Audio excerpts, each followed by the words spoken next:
Well, Dame Dash. Dame Dash lost a lawsuit. And as part of the lawsuit, he was forced to sell his 1/3 stake in Jay-Z's Reasonable Doubt. Yes. And this has had some interesting twists and turns.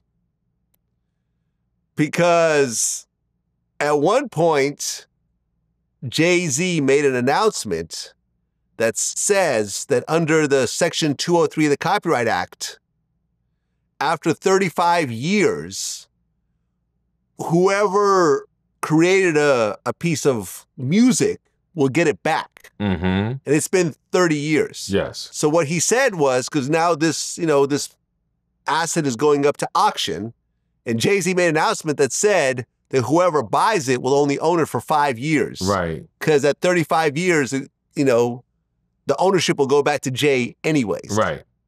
And of course, like Dame was saying, he was hating or trying to drive down the price. If I was Jay, I wouldn't even bother buying it. What's the point? Right. I'll get it back in 5 years. Y'all can go spend a bunch of money on it. Right. And I remember Dame made this video that said that whoever spends more than $10 million will get a Roc-A-Fella chain.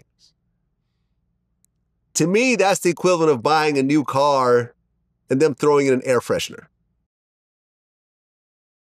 Let me tell you, Vlad. The older we get,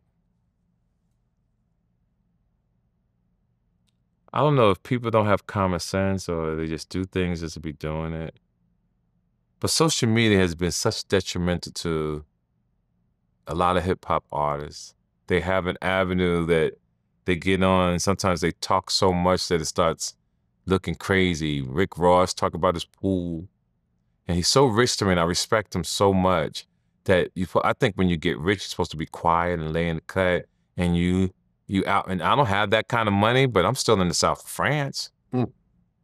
He got more money than me, but I'm still in the south of France living a nice, quiet life. Like, I really live in France. I really doing my thing. I wish I had that bread. I'd be in one of them fucking yachts that I see. Like, I'll really be doing a whole nother level.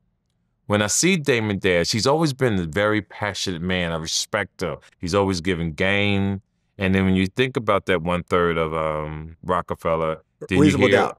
Reasonable Doubt. Yeah. And you think about how all your business comes out, right? Because now the state wants a piece because he owes 20-something million. I heard $8 million in $8 taxes. million in taxes. That's a lot of money. Then he owes child support $145,000. Yeah.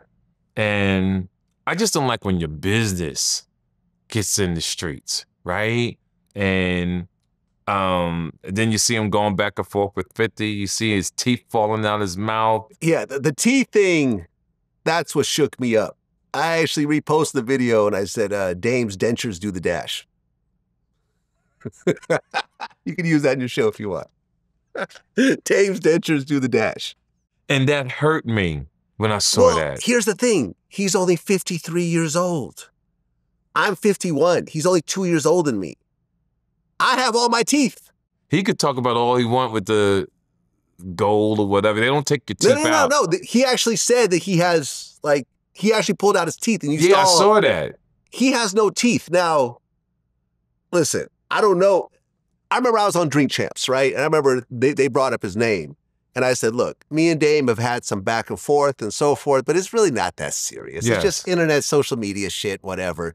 I even put it out there that if he wants to come back and do Vlad TV, I'll even throw him some money and like, let's do some business together because he is actually a very interesting personality. Yes. That I respect. And, we've had our little back and forth, but it's whatever. Right. But what I said was, all jokes aside, when I hear him speak and he's slurring his words, he sounds messed up. Yes. He sounds sick for someone of his age to sound like that. Yes. And then when I see the teeth gone, I said, oh, here we go. Right. That was my point this whole time. Yes. It sounded like he had no teeth. Yes.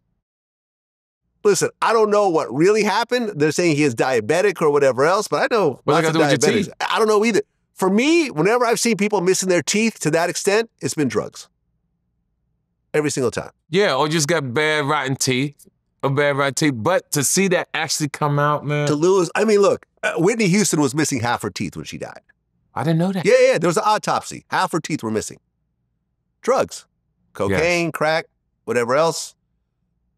Meth. I don't know what she was taking. I mean, they even accused her of taking crack. Like, definitely was cocaine. Right. To me, I'm thinking drugs. I don't know if it's true or not, so Dame, you can't sue me over this. Whenever I've seen people that are missing their teeth, that many teeth, not one tooth. Right. The whole top teeth and so forth, that to me is someone who is a drug addict. And I hate to see it. And my thing with Damon Dash, man, I remember me, him, Foxy Brown, Jay-Z, we all kicking it backstage. And I'm so, to this day, I still admire them when we were kids, right? I remember when they first came out and Jay-Z did my birthday party for me up in Harlem. I was 35 years old. And Zip, everybody was there, and I was 35, and this is before Jay-Z blew up, and he did my birthday party, and almost didn't let him perform because my crew, we were so successful, and we had so much money, and the bottles, the women, they were late, and I didn't want him to go on. And my guy pulled me to the side and said, "Nah, T, let him go on." And he went on to turned it out, and they showed love to me down the line because they took me on the Hard Knock Life tour. And all that was just history. And he was passionate then because some security dude that probably weighed 320 pounds said something to Dame. He was so passionate. I don't know in my heart if he could have really beat this dude, but he was so passionate. He took his diamonds off. He's gonna fight this big fella, man. And I know that dude would have whooped his motherfucking ass. This is what I know this for a fact. But he's so passionate that sometimes it gets in his way.